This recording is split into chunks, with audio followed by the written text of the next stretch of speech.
Ал, Дәурен, қалайсың? Жақсы, өзіңіз? Жақсы, шүкір. Екеуміз кездесеміз деп жүргенімізге қанша болды? Бір жылдай болып қалды иә уақыт?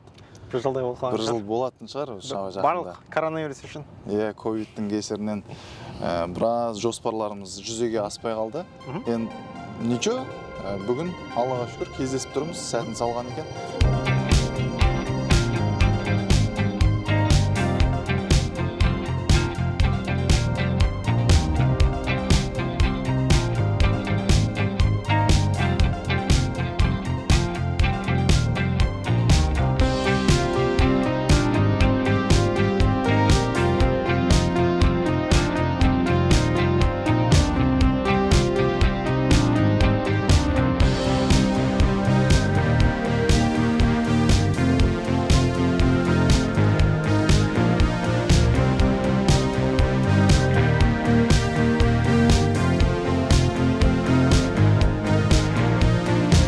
Біздің көрермендерге өзіңді қысқаша ғана таныстыра кет. Қайдан боласың, Қазақстанның қай өңіріненсің, және Америкаға қашан келдің деген сияқты. Қысқаша ғана айтып өтсең де болады. Атым Дәурен болады. Өзім Америкаға келгеніне 4 жылдай болып қалды. Есік қаласынан боламын. Есік қаласында ата-анам сол жақта тұрады. Өзім Алматыда туылғанмын. Есік негізі Алматының қасында орналасқанмын, білесіздер ғой. Білем ғой, облысқа жатады. Иә. Есік қаласынан болатын жерлестер болса, Дәуренге сәлем жолдап қойыңыздар. Өзім Есік қазақ түрік лицейін бітіргем. 2017-те бітіргем. Одан кейін Россияда бір университетке тапсырғам. Сол университетте бірінші жарты жылды сол жақта жүріп, барлық нәрсені шешіп дегендей, сосын жарты жылдан кейін Америкаға келгем. Америкаға келген соң осы жерде пилот мамандығын оқыдым. Негізі Америкаға келердің алдында мен Қазақстанда Эросына компаниясына тапсырғамын. Сол жақта бір сәттер бойынша кішкене уақыт күту керек болды. Оны күткім келмегеннен кейін Америкаға келіп өзім қаражатыма оқуды бастадым. Мамандықты меңгеріп, осы жақта қазіргі уақытта инструктор болып жұмыс істеймін. Летный инструктор. Осы жақта адамдарға самолет ұшуды үйретеміз. Керемет. Балалық шағымызда балалардан, кішкентай балалардан сұрап жатады ғой, өскенде кім боласың деп. Ұшқыш боламын, космонавт боламын деп жатады ғой.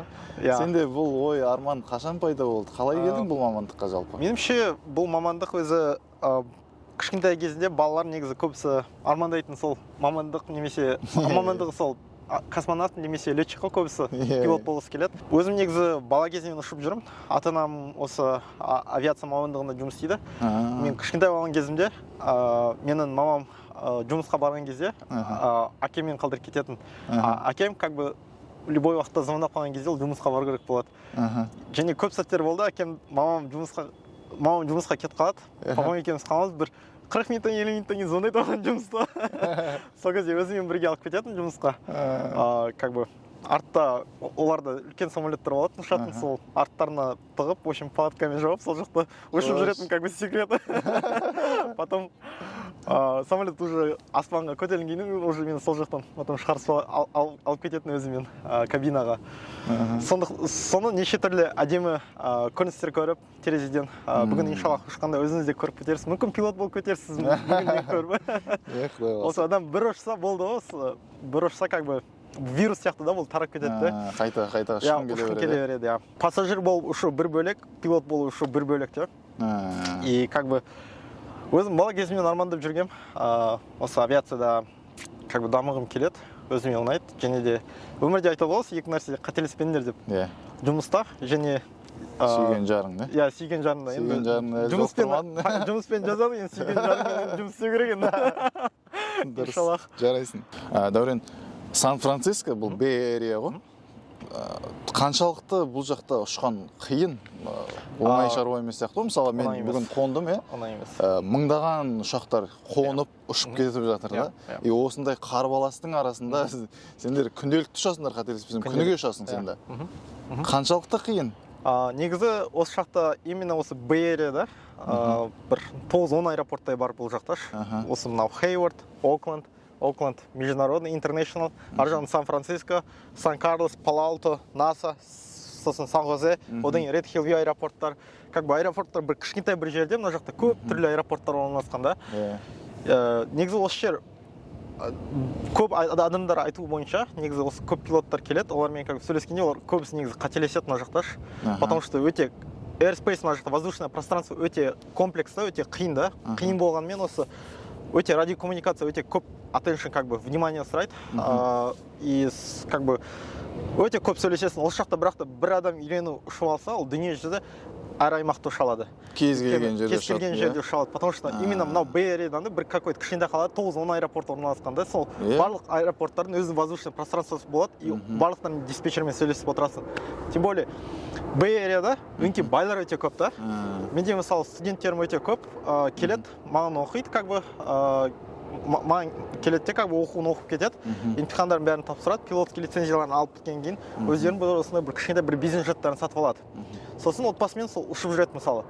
Ондайлар именно Бэй-Эриада, Силикон долинада өте көп, өткен байлар өте көп та бұл жақта. Бірнеше күнде иншаллах бір студентім бітіреді, ол негізі Фейсбукта жұмыс істейді. Менеджер мысалы, оның мысалы как бы 33 жаста, оның мысалы арманы как бы сол пилотский лицензия иншаллах осы алады бірнеше күнде. Одан кейін өзінің бір бизнес жетін сатып алды, өзінің жеке аэропорттар барды ол адамның. Өте как бы бай да. Америкаға келгелі бері көріп байқап жатырмыз ғой, мысалға өзінің қалаған жаңағы кемесін алады, мысалға. Неше түрлі суда жүзетін, неше түрлі құрылғылар, техникаларын бәрін алып, өзінің жаңағы өмір сүруіне, жаңағы ләззат алуына, отбасымен қыдырып демалуға сондай жағдайларын жасап тастаған да. Енді бүгін көзім жетіп отыр. Негізі осы именно Бэй-Эриада, осы жақта Силикон долинада адамдардың көбісі мақсаты пилот болу емес өмірлерінде. Адамдардың көбісі тек компанияның жұмысшылары көп. Олардың негізі армандары как бы бір жаңа нәрсемен үйрену да. Үйрену керек қой өмірде көп нәрсе. И күнделікті үйренеміз да бір жаңа нәрсе. Олар как бы арға өскісі келеді, ешқашан тоқтамайды, сол үшін оқуды үйренуді тоқтамау керек дейді ғой. Олар мысалы көбісілер оқитындар бар, алып кетеді пилотский сертификаттарын, одан кейін алғаннан кейін пятница күні мысалы кеш жақын самолетті бізден арендаға алады да, Тахоға мысалы ұшып кетеді, Невадаға, сосын воскресенье кеш жақын қайтып келеді.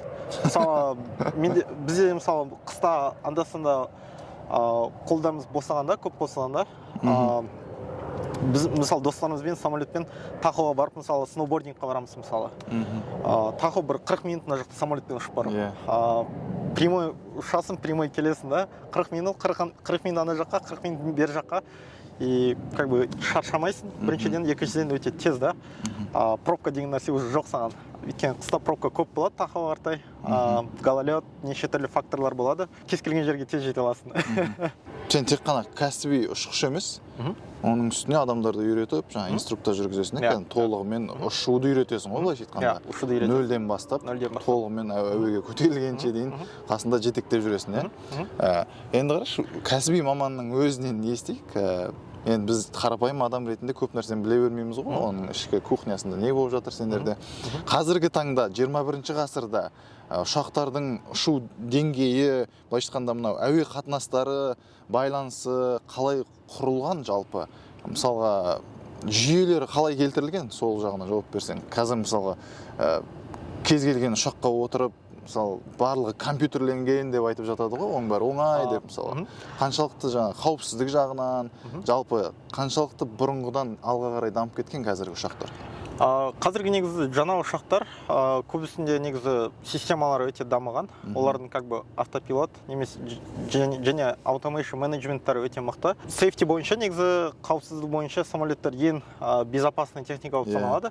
Әлем бойынша, Және де адамдар қате жасағанымен негізі көбісі адамдардың human факторы әсері болады, как бы адамның қателігі, факторлары. Үйрететін нәрселер өте көп, және де ұшқыш болу оңай емес.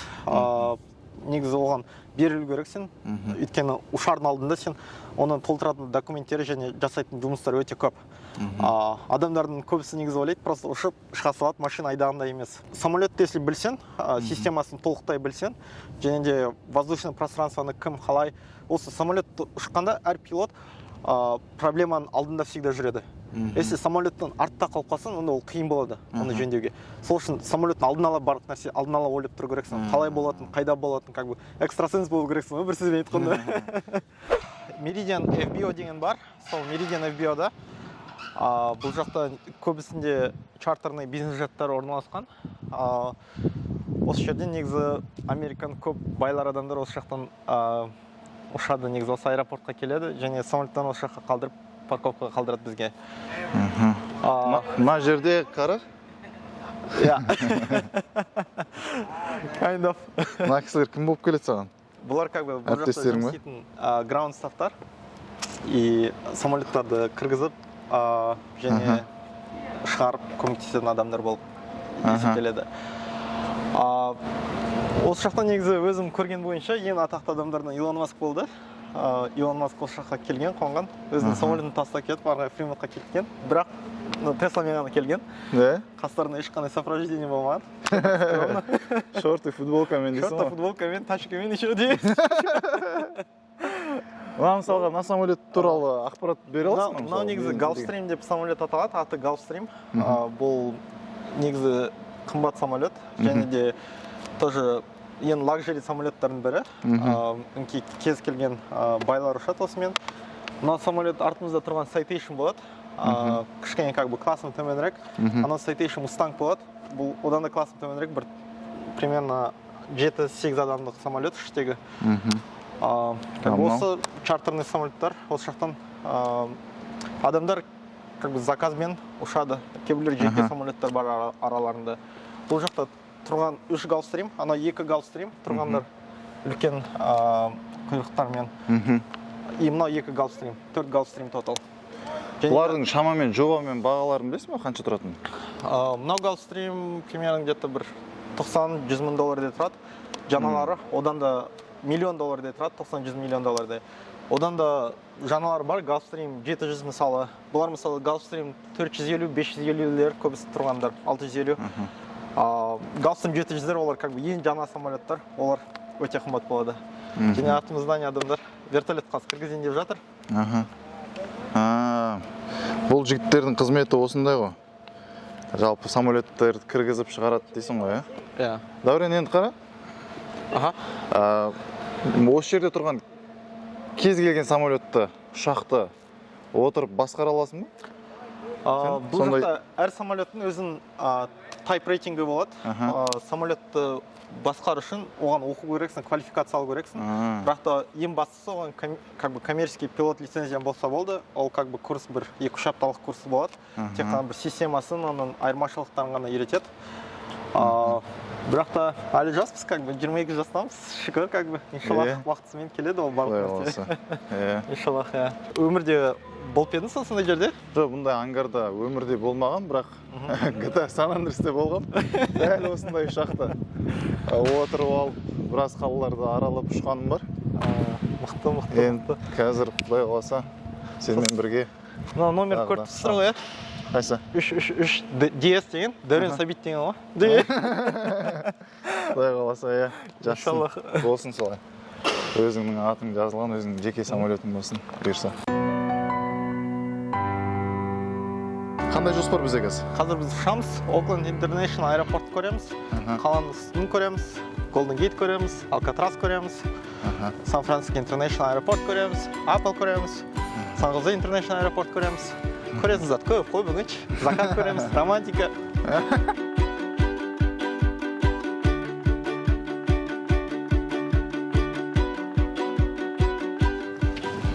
Барлық құрылғылардың дұрыс жасап тұрма, жоқ па, соны тексеріп жатсың ғой? Светтерін тексеріп жатырмын, барлықтары жұмыс істеп жатыр ма? Мына жақта, оң жақтан.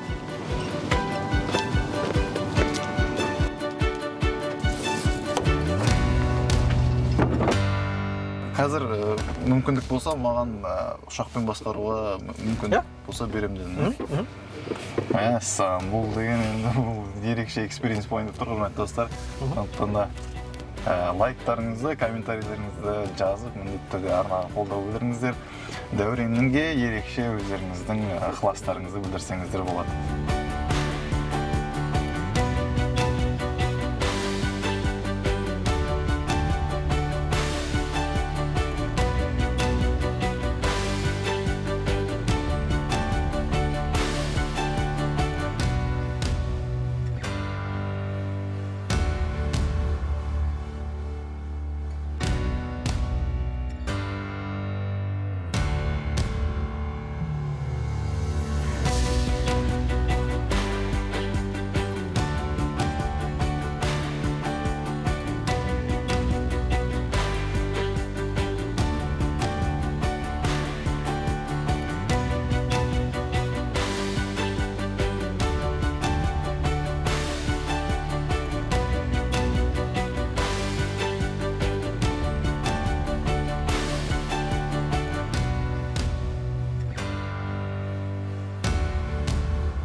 Енді қандай әсер болды сізге? Былайша айтқанда, мынау Сан-Францисконың барлық аймағын 1,5 сағаттың ішінде айналып шықтық қой, одан көп болмаса 2 сағат болмаса да? 2 сағаттай болады, 2-ден асу мүмкін. Өйткені біз Apple-дың ісімен қанша бір 7-8 круг жасадық, одан кейін қаланың ісімен 4 круг жасадық.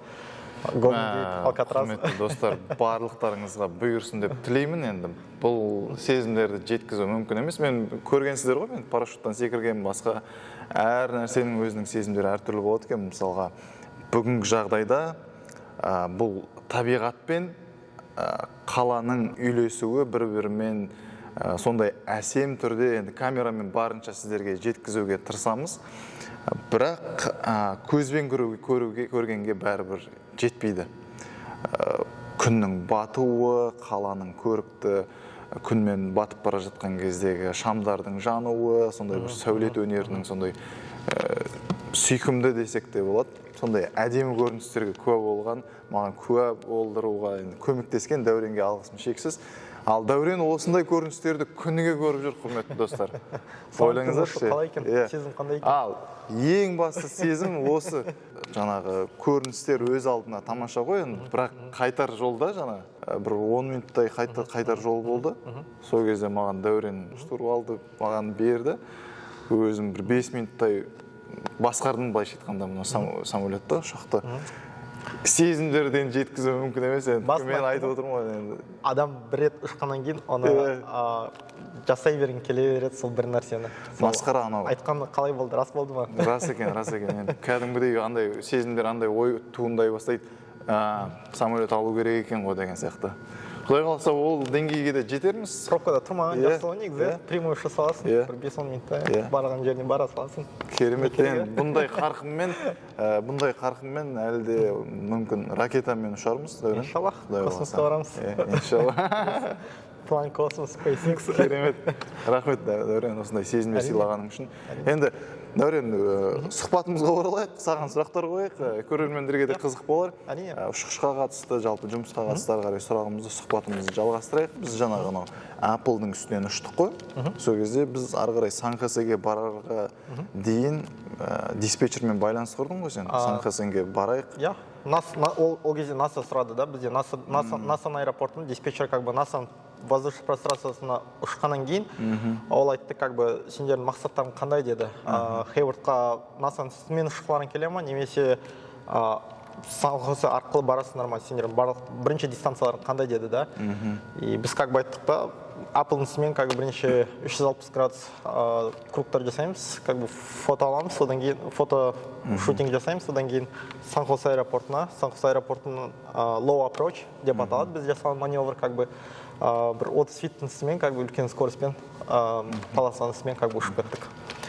Біздің алдымызда Boeing болды, и сол Boeingтан wake turbulence caution деді бізге диспетчер, и біз кішкене үлкен высотамен келдік и үлкен скоростьпен төмен қарата түсіп кеттік. Көптеген бауырларымыз қазір бұл видеоны көріп, шабыт алар, қанаттанар, видеодан сондай әсер алып, бәлкім ұшқыш болғысы келетін қаншама біздің бауырларымыз болуы мүмкін. Сондықтан да болашақ ұшқыштарға қандай кеңес бересің, қалай неден бастау керек барлығын осы жолда? Өзімнің жеке тәжірибем бойынша, негізі барлық ұшқыштарға, ұшқыш болардың алдында тәрбие сақтау керексің. Өйткені көрініс тәрбиені сақтамасаң, өте қиын бұл жақта.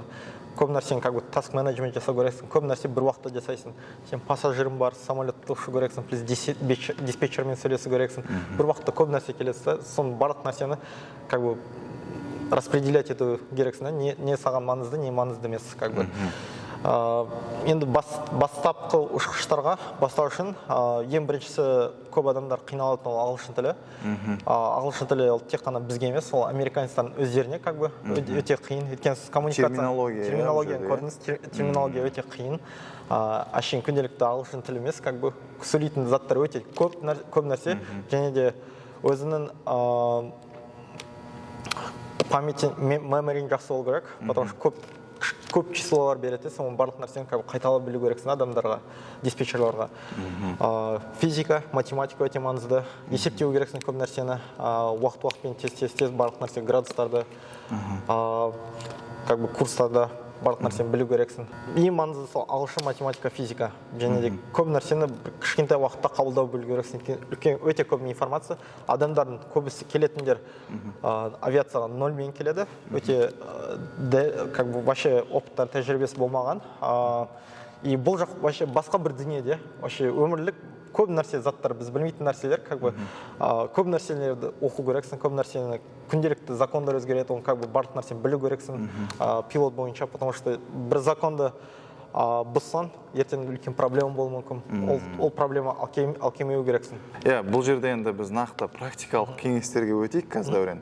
Менің айтпағым, нақты алғашқы 3 қадам ұшқыш болу үшін мектепті бітіріп ұшқан түлек Қазақстанда қайда оқуға түседі? Қандай жерлер бар оқитын? Қазақстанда, сосын Америкадан. Бірінші Қазақстанда айта кетейік. Қазақстанда қандай мүмкіндіктер қарастырылған? Қазақстанда мен білетін негізі 3-ақ вариант бар Қазақстанда. Как бы авиация ол тек қана дүние жүзі Америкада ғана дамыған.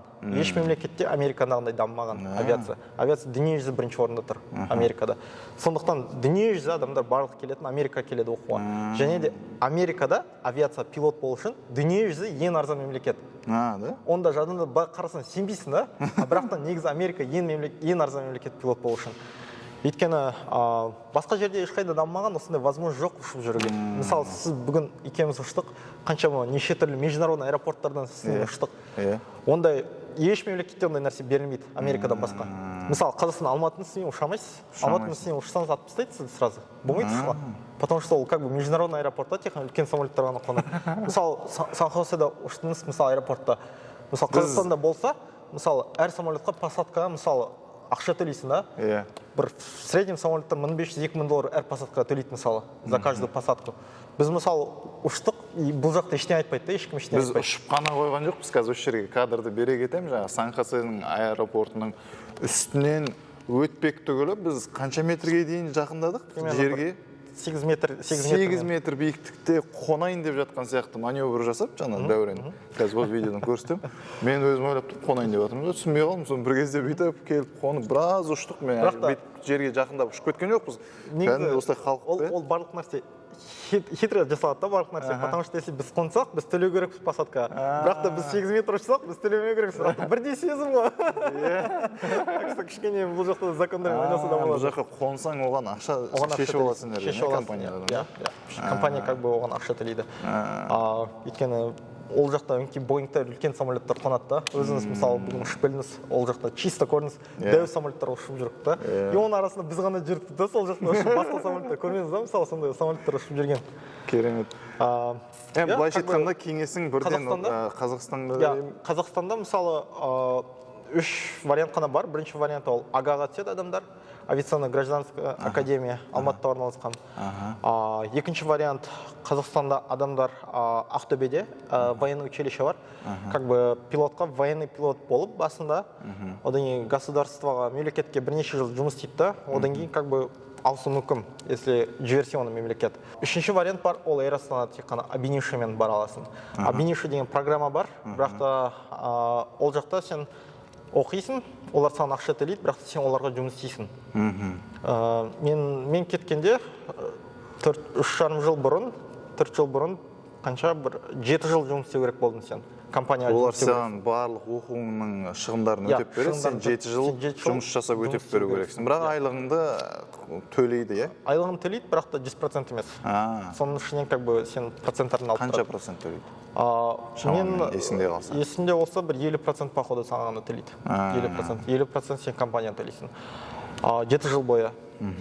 Сол 3-ақ вариант қана бар Қазақстанда, өкінішке орай, бірақ та негізі мемлекетте дамытса, алдымызда келе жатқан жас поколение рұқсат берілсе, мысалы көп нәрсе ондай ұйымдастырған, меніңше керемет мамандық сияқты, меніңше осындай мамандықта жұмыс істеген. Өзімде негізі Қазақстанда кішкене қиындау болды. Қазақстанда көп бізде возможность болмағаннан кейін Европада оқуым келді, бірақ та Европада бағалары 120 000 евро тұрады оқуы, ол примерно $140-150 000. Ол просто оқу, плюс сен тұратын жерің бар, ұйықтайтын тамағың бар, ол отдельно. Америкада мысалы оқу $80-90 000 бітіруге болады оқуды. оның бірақ плюс еще проживаниесі отдельно, да. Как бы проживаниесі отдельно жасайсың, примерно бір 110-120-ға аяқталуы мүмкін. Бірақ та 80-90 ол тек коммерческий пилот болу үшін. Если сен тағы да инструктор болғың келсе, ол тағы да 20-30 мың сен тағы да қосылуы мүмкін. 110-120, бірақ та сен уже пилот емес, сен инструктор боласың, адамдарды үйретуді, сенде тәжірибе болады, сен мына жақта адамдарды қалай үйрету керек екенін рұқсат береді. Және дүние жүзі инструктор бола аласың. Енді ұшқыш болғаннан кейін оның ләззатын алу бір бөлек, және де материалдық жағынан алатын ләззаты бір бөлек қой. Айлық табыстар өте жоғары деп естідім. Қазақстанда қалай? Мына жақта қалай? Қазақстанда да пилоттар негізі жақсы тілейді, жақсы айлық тілейді. Как бы коммерческая тайна болған соң, негізі сыртқа жариялау халыққа болмайды, өкінішке орай. Сенікін айтып отқан жоқпын. Жалпы орташа деңгейде ұшқыштардың жалақылары қандай Қазақстанда және осында Америкада? Жалпы Америкада ол как бы тәжірибе бойынша зарплата беріледі. Бірінші жылдар өте көп емес, бірақ та seniority levelға келсең, уже 5-6 жылдан кейін, как бы мен танитын летчиктер бар, мысалы пилоттар, олар 250-300 мың доллар жылына алады. Айына 10-15 күн ғана жұмыс істейді. 10-15 күн ғана жұмыс істейді. 15 күн ғана жұмыс істейді. Одан да негізі seniority level, өзін мына жақта seniority level жоғары болған сайын, өзін негізі қай жақ ұшардың өзін таңдайсың. Мысалы компания айтады, бізде осындай жерлерге келесі ай бар, выборлар, мысалы біреулер Европаға, Италия, Мальдивы, Гавайи, мысалы қайда ұшқың келеді, мысалы Канада, өздері таңдайды, мысалы seniority level болған соң. Кейбіреулер көп жұмыс істегісі келеді, одан да көп табу мүмкін. Бірақ та $500 миллион дейін табу мүмкін жылына. Таныс бір кісім бар, бұл жақта ол күніне аптасына 2 рет ұшады, оған сағатына $400 төлейді. Мысалы Гавайға барады 5 сағат, Сан-Францискодан, одан кейін Гавайдан бері келеді 10 сағат. 10 сағат уже $4,000, ол просто самолет, просто сағатына беріледі. Плюс еще отдельно командировочный төлейді, еще оклад төлейді сінен. Шыта бір $5-6 мың бір рейсі барып келіп, $5-6 мың как бы болу мүмкін. Айына 8 күн жұмыс істейді, 20-30 күннен 8 күн жұмыс істейді, и бір $20-25 мың табады мысалы шы. Одан да көп жұмыс істеген келсе, одан да өсе береді айлығын. Как бы ол барлық сеньоритиға байланысты да, 5-6 жылдан кейін. Басында көп болмайды әрине де. Керемет. Қазақстанда мысалы пилоттар 4-5 мың табады айына. Айына 4-5 мың табады. Енді ұшқышпен күніге жолығып, күніге сұхбаттаса бермейміз, сондықтан да сұрап алайық. Мынандай қызық сұрақ бар да. Жаңа приборда, панельде тұрған приборда көптеген бір 100-ден астам кнопкалар, батырмалар тұрды. Солардың барлығын басыппен? Барлығын білу керексің. Атыйда білу керексің. Потому что бір нәрсе кетсе, фейл кетсе, как бы оның последствиясы болуы мүмкін да. И ол қай нәрсеге әсер етуін білу керексің. Қай нәрселер уақытында өшіріп тастау және қалай эвакуэйт жасайтын бәрін білу керексің. Өйткені бір нәрсені білмесең, басқа нәрсе білсең, одан кейін ана нәрсе басқа нәрсеге әсер етсе, одан кейін ол как бы пожар болуы мүмкін, пожар болса арғай сен қалай оны өшіру керексің, барлық нәрсені последствияны білу керексің. Неден кейін не болған жағдайда сен не істеу керек бәрін? Бәрін білу керексің. Как бы самолеттің проблемасын, самолеттің алдында ұшу керексің, самолеттің алдында жүру керексің, проблемадан алдын, ahead of the problems. Дәурен, мынадай қызық сұрақ. Әр ұшақтың өзінің черный ящик дейді ғой, қара жәшік қазақша, иә? Неге қара жәшік? Шынымен қара ма ол? Сөйті? Көргенсің ма өзің?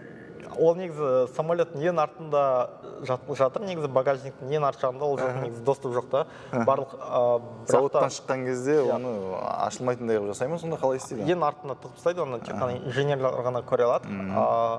Бірақ та барлық нәрсе самолетта сөйлесіп жатқан, мысалы, не болған, мысалы, ол барлық нәрсе ішіне рекорд болады, как бы, ішіне жазылады. Самолет, мысалы, Құдай сақтасын, бірақ та бірдемесі болғаннан кейін жерге соғылса, мысалы, біреу қайтыс болып кетсе, ол черный ящикті ашып, как бы тыңдай алады не болған, қалай болған. Жоқ, ол түсінікті. Неге қара? Білмеймін, өткен қара ящик еткен. Өздері сөйтіп қойды басынан. Неге самолет? Аты неге самолет? Жоқ, түсі қара емес деп оқыдым да бір жерден? Түсі қара емес, я. Оның түсі кішкене ашықтау түсі. Бірақ қара, е? Бірақ аты қара ящик еткені қара нәрселер жазылады ол жақта. Бүгіндікке сұрақтарымыз тәмам. Дәурен, саған көп-көп рахмет. Құрметті достар, Дәуренге өзге тілектеріңізді жазып қойсаңыздар болады. Бар жоғы 19 жасында Америкаға келіп, ұшқыш атанып, оқуын тәмамдап, 20 жасында америкалықтарға, түрлі адамдарға инструктор болып, жалпы ұшақта ұшуды үйретіп жүрген Америкадағы жалғыз қазақ. Ескере отырыңыздар. Сондықтан да Дәуренге шын жүректен біз қуаныштымыз, осындай жетістіктерге жетіп жатқаның үшін. Одан да биік белестерге ұшып самғай бер. Құдай қаласа, Қазақстанға да берерің мол болсын. Көп рахмет саған, Дәурен, осылай сұхбат беріп, келісіміңді бергенің үшін. Әрине. Сәттілік. Рахмет.